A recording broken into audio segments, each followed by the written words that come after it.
আমি এই মুহূর্তে দাঁড়িয়ে আছি রাজবাড়ীর কালুখালী উপজেলার রতনদিয়া রজনীকান্ত সরকারি মডেল উচ্চ বিদ্যালয় মাঠ প্রাঙ্গণে। এই বিদ্যালয়ে উপজেলার মধ্যে একটি সরকারি মাধ্যমিক বিদ্যালয়, সেই বিদ্যালয়ের অসংখ্য অনিয়ম, দুর্নীতি এবং শিক্ষার্থীদেরকে কোনোভাবেই পড়াশোনা করানো হয় না, ব্যাপক অনিয়মের অভিযোগে আজকে কিন্তু এখানে কালুখালী উপজেলার নির্বাহী কর্মকর্তা মেজবাউদ্দিন তিনি পরিদর্শন করেছেন এবং পরিদর্শনে সে অসংখ্য দেখিয়েছেন খাত বাই খাত যে কী পরিমাণ দুর্নীতি হয়েছে।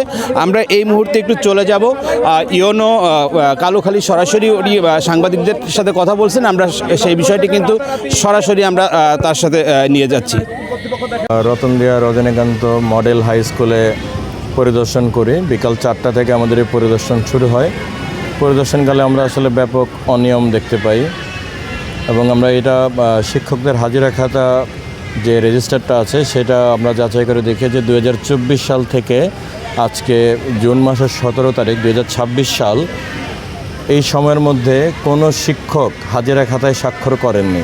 শুধুমাত্র প্রধান শিক্ষক এবং আরেকজন ম্যাডাম স্বাক্ষর করেছেন, যার কারণে আসলে বোঝা যাচ্ছে না যে কোন শিক্ষক কোন দিন আসলে সঠিকভাবে উপস্থিত হয়েছেন বা আসলে ঠিকমতো তারা শ্রেণীকক্ষে বাচ্চাদেরকে পাঠদান করেছেন কিনা সেটা আসলে আমরা আসলে যাচাই করতে পারছি না।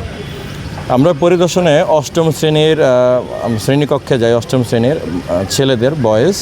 সেখানে গিয়ে আসলে আমরা দেখি যে 112 জন শিক্ষার্থী রয়েছিল সেই ক্লাসে, অষ্টম শ্রেণীতে। কিন্তু আজকে আমরা যখন আসি বিকালবেলা, তখন গিয়ে আমরা ছুটির আগ মুহূর্তে আমরা দেখি যে মাত্র 23 জন ছাত্র উপস্থিত, যেটা শতকরা হিসাবে মাত্র 20%। এবং রেজিস্টার খাতা, হাজিরা খাতা যাচাই করে দেখা যায় যে আজকে 33 জন ছাত্র উপস্থিত ছিল। এবং খুবই দুঃখজনক একটা বিষয় যে আসলে এতজন ছাত্র অনুপস্থিত, 112 জনের মধ্যে মাত্র 33 জন উপস্থিত। কিন্তু এই যে এত বিপুল পরিমাণ ছাত্রছাত্রী অনুপস্থিত ক্লাসে, এটা নিয়ে আসলে এই শিক্ষা প্রতিষ্ঠানের সংশ্লিষ্ট দায়িত্বপ্রাপ্ত যিনি আছেন, প্রধান শিক্ষক বা অন্যান্য যারা আছেন, তারা আসলে অদ্যাবধি 2026 সালে কোনো রকমের কোনো ব্যবস্থাই গ্রহণ করেন নাই। কোনো রকমের কোনো অভিভাবক সমাবেশ হয়নি, অথবা যে সমস্ত ছাত্র টানা অনুপস্থিত ছিল জুন মাসে, সে সমস্ত তাদেরকে কোনো রকমের নোটিশ করা হয়নি বা অভিভাবকদেরকে আসলে জানানো হয়নি যে আপনার বাচ্চা অনুপস্থিত আছেন। কোনো রকমের কোনো প্রিভেন্টিভ মেজার নেওয়া হয়নি যাতে বাচ্চারা ক্লাসরুমে উপস্থিত হয়।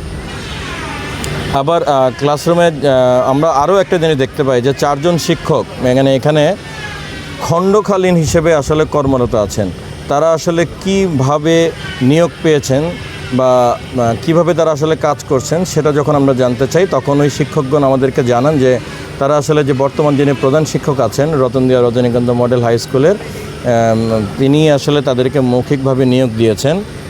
তাদেরকে আসলে প্রতি মাসে 4000 ওই শিক্ষকগণ জানিয়েছেন তারা আসলে মৌখিকভাবে নিয়োগ পেয়েছেন। কোনো রকমের রেজুলেশন বা কোনো রকমের চিঠিপত্র বা কোনো রকমের লিখিত নির্দেশনা বা কোনো কিছুই আসলে মিনিস্ট্রির মন্ত্রণালয় বা অধিদপ্তর কোনো কিছুই আসলে তাদের কাছে নেই। তারা আসলে মৌখিক আদেশের প্রেক্ষিতে তারা আসলে কাজ করে যাচ্ছেন। সেটা 2025 সাল থেকে জানুয়ারি থেকে আসলে তারা কাজ করে যাচ্ছেন। তারা আমাদের কাছে লিখিত দিয়েছেন যে আসলে তারা এইভাবে কাজ করছেন।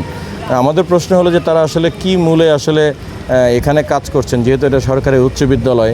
যদি তারা খণ্ডকালীন হিসেবে চাকরি করেন সেক্ষেত্রে নিশ্চয়ই কোনো একটা অনুমোদনের বিষয় ছিল, কিন্তু সেগুলো আমরা আসলে পাইনি। পাশাপাশি আমরা বিভিন্ন রকম রেজিস্ট্রার আসলে বা যাচাই করি, চেক রেজিস্টার এবং অন্যান্য বিভিন্ন রেজিস্টার যাচাই করে, সেখানে আমরা অনেক রকমের অনিয়ম দেখতে পাই।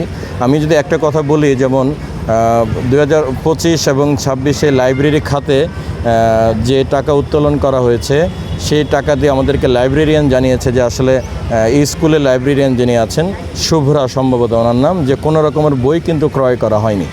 আসলে এই টাকা আসলে কোথায় গিয়েছে সেটাও আসলে আমাদের আসলে বোধগম্য নয়।